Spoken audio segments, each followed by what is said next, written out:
तो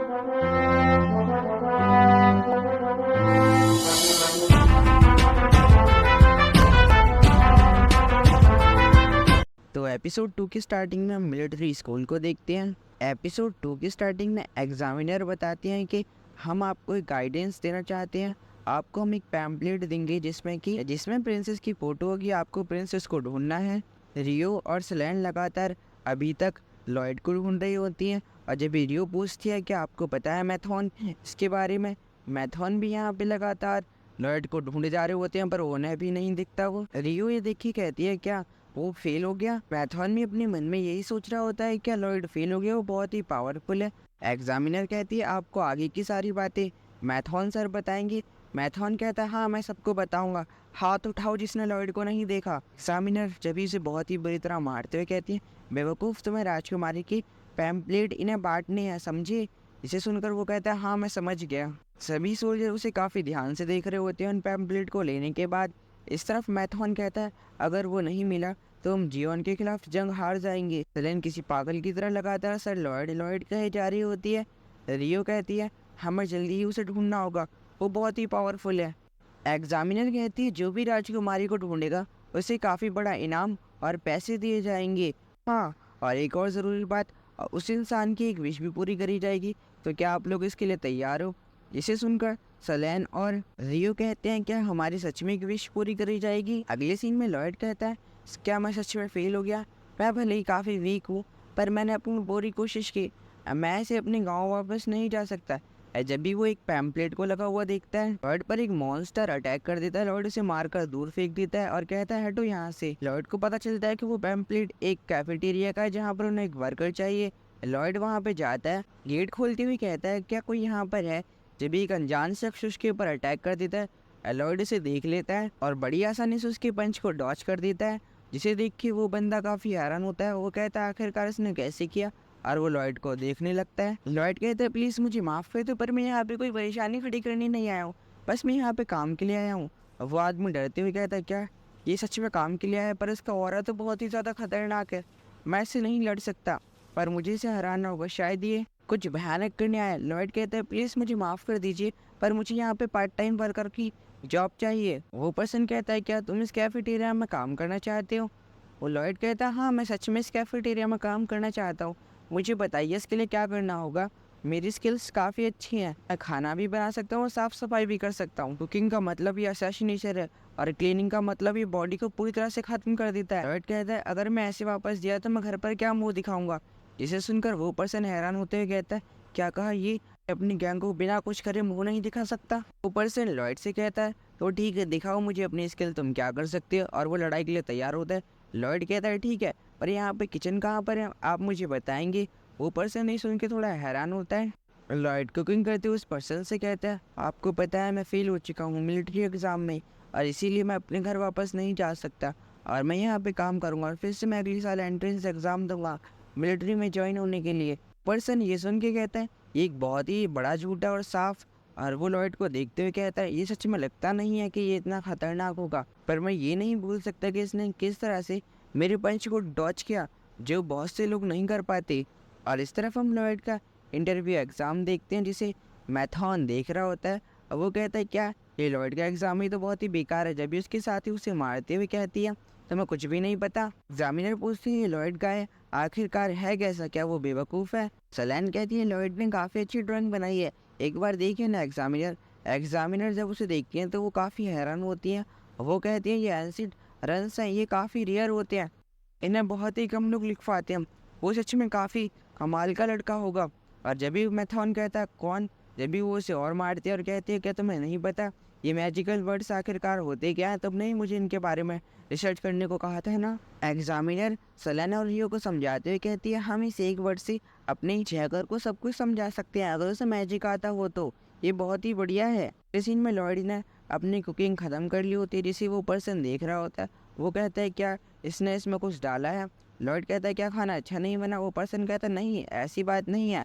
और वो लॉयड को खाने को देखते हुए कहता है मैच रूम एक रॉयल गार्ड हूँ तो मैं इसके खाने को ज़रूर टेस्ट करूँगा और अगर जैसे ये मुझ पर हमला करता है मैं इसके हमले को ब्लॉक कर दूंगा। और वो इसी इरादे के साथ उस खाने को खाता है। अगली सीन में रियो कहती है क्या आप इसके बारे में हमें और बताएंगी। एग्जामिनर कहती है इनका मतलब होता है पावर और मैजिक। ये बहुत ही ज़्यादा कमाल का वर्ड होता है, इसे सिर्फ कुछ ही लोग लिख पाते हैं। मैथॉन कहता है जिसने सीट को चेक किया उसने बताया कि उस बच्चे ने इस पर रेन मैजिक इस्तेमाल करने का दावा किया। इसे सुनकर मैथॉन अपना ओपिनियन देता है ये गलत है, पर एग्जामिनर कहते हैं नहीं ऐसा हो सकता है क्योंकि उसने एसिड रन मैजिक का इस्तेमाल किया है, वो कमाल का है इसीलिए वो ये कर सकता है, हमें उसे ढूंढना होगा। अगले सीन में श्रोम काफ़ी हैरान होता है, वो कहता है ये बस डिलीशियस है और कुछ नहीं। वो कहता है तुम एक अच्छे बच्चे हो इसीलिए मैं तुम्हें काम पर रखता हूँ, कल से काम पे आ सकते हो, मेरा नाम श्रोम है। इसे सुनकर लॉयड कहता है मेरा नाम लॉयड है, आपसे मिलकर मुझे खुशी हुई। अगले सीन में सलेन कहती है अगर हम राजकुमारी को ढूंढ लेंगे तो हम मांग करेंगे कि लॉयड यहाँ पे वापस आ जाए। रियो कहती है हाँ कैश प्राइस को मत भूलना वो मेरा है। लॉयड अगले सीन में घर आ चुका है और वो सब कुछ बता देता है, जिसे सुनकर आल्का और मैरी काफ़ी हैरान होती हैं। वो कहती हैं क्या तुम सच में फेल हो गए। आल्का कहती है तो क्या इस किंगडम को हम तबाह कर दें पूरी तरह से। मास्टर तो क्या सच में आप ऐसा करोगी। मैरी कहती है, जिसे सुनकर आल्का कहती है मैं बस 20% झूठ बोल रही थी। मैरी कहती है तो बाकी 80% आप सच कह रही थी। जिसे सुनकर आल्का कहती है हाँ बिल्कुल मैं तबाह कर दूंगी। लॉयड कहता है चीफ आप मेरी बात सुनिए, मैं यहाँ पर रहना चाहता हूँ और फिर से अगले साल एग्ज़ाम देना चाहता हूँ। मैरी क्या आप मुझे यहाँ पर रहने दोगी। मैंने एक पार्ट टाइम जॉब भी ढूंढ लिया और मैं आपको किराया भी दूंगा हर महीने। चीफ कहती है तो क्या तुम घर वापस नहीं आ रहे लॉयड।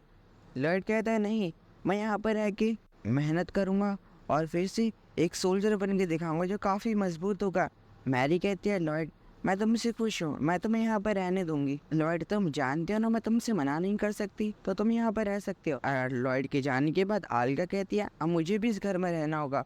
इसे सुनकर मिस मारिया काफ़ी हैरान होती है और कहती है क्या आप भी यहाँ पर रहोगी, और उन पर चिल्लाने लगती है। मैरी सीरियस होते हुए कहती है किंग आज़मीन को पूरे 5 साल हो चुके हैं और किसी ने उनके ऊपर कंट्रोल कर रखा है, वॉर करवा रहा है। और कुछ ही दिनों बाद यहाँ पे एक स्टेट फेस्टिवल होने वाला है जिसमें कि हर कंट्री के कुछ बड़े हेड आएंगे यहाँ पर। अगर ऐसा ही चलता रहा तो एक बहुत ही बड़ी वॉर स्टार्ट हो जाएगी। आल्का कहती है हम इसमें तुम्हारी कोई मदद नहीं कर सकते क्योंकि हम जब ही मदद करेंगे जब डीमन लॉर्ड या और कोई अटैक करेगा जो पावरफुल होगा। मैरी कहती है मुझे पता है इसीलिए मुझे जल्द से जल्द उस विलेन को ढूंढना होगा।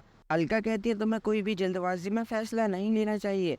मैरी कहती है आपका शुक्रिया मुझे एडवाइस देने के लिए। अलका कहती है तो तुम्हारे लिए मेरे पास एक और एडवाइस है, तुम्हें जल्द से जल्द लॉयड को फिर से मिलिट्री एकेडमी में एडमिशन दिलाना होगा, और हाँ इसके बारे में तुम मुझसे और कोई सवाल नहीं करोगी, समझी। मैरी कहती है हाँ मैं आपकी बात को समझ रही हूँ। और वहाँ से अलका उसके बाद अपने विलेज के लिए यहाँ से निकल जाती हैं। मैरी जाती हुई उन्हें देखती है और कहती है आखिरकार लोली ग्रैंडमा वापस गई, जल्दी मत आना। वापस आते हुए कहती हैं हर बार जब तुम मुझे चाहते हुए लोली ग्रैंडमा कहती हो मैंने तुम्हें उसके लिए कर्ज दिया है। मैरी को अगली ही पल अपने पैरों में काफ़ी दर्द होने लगता है और वो फर्श पर इधर उधर लपेटने लगती है और वो कहती है लोली ग्रैंडमा, और उसके बाद दोबारा उसे काफ़ी तेज़ दर्द होता है, पर वो काफ़ी गुस्से में भी होती है और वो इसी गुस्से में जाकर मैरी सबसे काफ़ी गुस्सा हो चुकी होती है, इसीलिए वो क्रिस्टल को उस कुएं में फेंक देती है और कहती है सब कुछ खत्म हो गया अब। मैथॉन और रियो एक कैफ़े में बैठे होते हैं और वो आपस में काफ़ी बात कर रहे होते हैं लॉयड को लेकर, जहाँ पर रियो बताते हैं कि हमें लॉयड को जल्दी ही ढूंढना होगा। मैथॉन कहता है हाँ हमें उसे जल्दी ही ढूंढना होगा। इस तरफ सभी सोल्जर्स उस खाने को खा रहे होते हैं।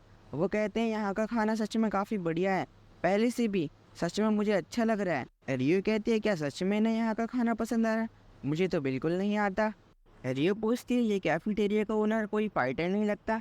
मैथॉन कहता है हाँ ये पहले एक फाइटर था, एक रॉयल गार्ड था जो राजकुमारी को प्रोटेक्ट करता था। टॉम कहता है तुम दोनों अपना मुंह बंद करो और इसे चुपचाने से खाओ। और वो दोनों उस खाने को देखते हैं तो काफ़ी हैरान होते हैं। वो कहते हैं क्या कहा इतना बढ़िया खाना यहाँ पर कब से मिलने लगा। और जब वो उसकी एक बाइट लेते हैं तो वो लगातार उसे खाए जा रहे होते हैं पागलों की तरह। मैथॉन कहता है ये चिरोम ये खाना किसने बनाया, क्या तुम मुझे इसके बारे में बताओगे। जब लॉयड वहाँ पे आ जाता है वो कहता है मैनेजर मैंने राइस आमलेट बना लिया है, मैं इसे यहाँ पर रख सकता हूँ। चिरोम कहता है क्या तुम मेरे लिए कुछ कूड़ा बाहर फेंक दोगे लॉयड। लॉयड को यहाँ पे देखने के बाद मैथॉन कहता है चिरोम तू जानता है वो क्या कर सकता है, वो लड़का कितना पावरफुल है, आखिरकार वो है कौन तू जानता है। तो चिरोम कहता है क्या तू जानता है वो है कौन। मैथॉन शांत होते कहता है नहीं मैं भी नहीं जानता इसके बारे में। और वो मैथॉन चिरोम से कहता है तुम जानते हो वो लड़का आखिरकार कितनी ताकत रखता है। चिरोम कहता है नहीं मैंने उससे एक बार फाइट करने की कोशिश की पर वो मुझसे फाइट नहीं करता। अगले सीन में लॉयड यहाँ पे सारे कूड़े को एक जगह पर फेंक देता है और कहता है यहाँ पे सारा कूड़ा जमा हो गया। वो जा ही रहा होता है कि जब भी उसकी नज़र मारिया पे पड़ती है। मारिया इधर उधर देखती है और एक गली में घुस जाती है, जिसे लॉयड जाते हुए देख लेता है और वो उसका पीछा करने की सोचता है। और इस तरफ अकेडमी में फिर से यहाँ पे अलेन सलेन को काफ़ी परेशान कर रहा था। वो कहता है तुमने सच में ऐसा बुरा काम किया, तुमने उस बंदे के चेस्ट के सारे बाल उखाड़ दिए। जिसे सुनकर सलेन कहती है वो लॉयड के बारे में बहुत ही बुरा कह रहा था, इसीलिए मैंने उसके चेस्ट के सारे बाल उखाड़ दिए जिससे उसे थोड़ा दर्द हुआ। अलेन कहता है क्या कहा थोड़ा दर्द, तुम हमेशा मेरे लिए मुसीबत खड़ी करती हो और तुम मेरे नाम को डुबा रही हो, और इसीलिए मैं तुम्हें आज यहाँ पर उसके लिए पनिशमेंट दूंगा। और उसके बाद वो अपने एक कुल्हाड़ को निकालता है और तेज़ी से तेज़ भागते हुए सलेन पर एक ज़ोरदार अटैक करता है। पर सलेन की बेल्ट उन अटैक को रोक लिया होता है काफ़ी आसानी से, जिसे देख के सभी लोग काफ़ी हैरान होते हैं। और खुद सलेन भी ये देखकर हैरान होता है कि वो इतनी आसानी से हार गया। सलेन काफ़ी हैरान होती है और वो कहती है क्या ये लॉयड की वजह से, और वो काफ़ी खुश होती है। जब भी वहाँ पे लॉयड आ जाता है वो कहता है मैंने यहाँ पे मिस मारिया को आते हुए देखा। और जब वो अंदर की साइड देखता है तो वो काफ़ी हैरान होता है क्योंकि वो फिर से सलेन को देखता है जो लॉयड को देख के काफ़ी खुश होती है और उसकी तरफ भागते हुए देखती है। सर लॉयड आप आ गए, क्या आपको पता था कि मैं खतरे में हूँ? आप मुझे बचाने आए हैं। डेस्टिनी ने हमें एक साथ बांध दिया है सच में। अभी टीचर भी यहाँ पे आ चुके होते हैं और वो कहते हैं कि यहाँ पे फाइट हो रही है। सलेन काफ़ी खुश होकर कहती है कि सर लॉयड मुझे यहाँ पे प्रोटेक्ट करने के लिए आए थे और वो मेरे लिए अलेन से लड़ाई करेंगे। अलेन ये सुन के काफ़ी हैरान होता है। वो कहता है मैं क्यों फाइट करने लगा भला। वहाँ पे मैथन आ जाते हैं अलेन के पास। अलेन से वो कहते हैं कि तुम्हें लड़ना होगा एक सोल्जर की तरह, जिसे सुनकर अलेन काफ़ी हैरान होता है, बोलता है क्या कहा आपने। और जब भी एग्जामिनर कहती है मैथन तुमने फिर से बकवास करना शुरू कर दिया, यहाँ पर कोई भी लड़ाई नहीं होगी, इसे ख़त्म करो। और मैथन बताता है कि ये वही लड़का लॉयड है जिसने एसिड रन्स को लिखा था। लॉयड को जानने के बाद वो फाइट को स्टार्ट कर देती है, जिसे देख कर अलेन काफ़ी हैरान होता है। वो बोलता है तुम मेरे साथ ऐसा क्यों कर रहे हो। अलेन कहता है ओ अब मैं समझा, ये शायद सब मेरे लिए है, अब मैं इस लड़के को मौका दूंगा अपने आप को मारने का। और वो लॉयड से उसे मारने का कहता है। लॉयड कहता है पर मैं वीक हूँ। वो कहता है चिंता मत करो, मैं तुम्हें पूरा मौका दूंगा मारने का। लॉयड कहता है थैंक यू इसके लिए। रियो कहती है क्या वो सरवाइव कर पाएगा लॉयड के खिलाफ। मैथन कहते हैं अगर वो लॉयड के हर अटैक को डॉज कर देता है तो वो जिंदा रह सकता है। पर अलेन काफ़ी खुशी में लॉयड को अपने मुंह पर पंच मारने का कहता है, जिसे सुनकर मैथन कहता है शायद अब वो मर चुका है हमेशा हमेशा के लिए। लॉयड यहाँ पे कहता है मैं तुम्हें नहीं हरा सकता। अलेन बदले में अपना मुंह आगे कर देता है। जब इचरोम कहते हैं हमें उसे रोकना होगा वरना वो मर जाएगा, जिसे सुनकर वो तीनों से रोकने के लिए भागने लगता है और कहते हैं मत लड़ो। इस तरफ लॉयड अपना पंच उसकी तरफ मारने ही वाला होता है और वहाँ पर एक जभी बहुत तेज तूफान आता है और हम देखते हैं कि सही वक्त पर मैरी वहाँ पे आ चुकी होती है और वो अलेन को मरने से बचा लेती हैं। और इसी के साथ ये एपिसोड भी यहीं पर ख़त्म होता है।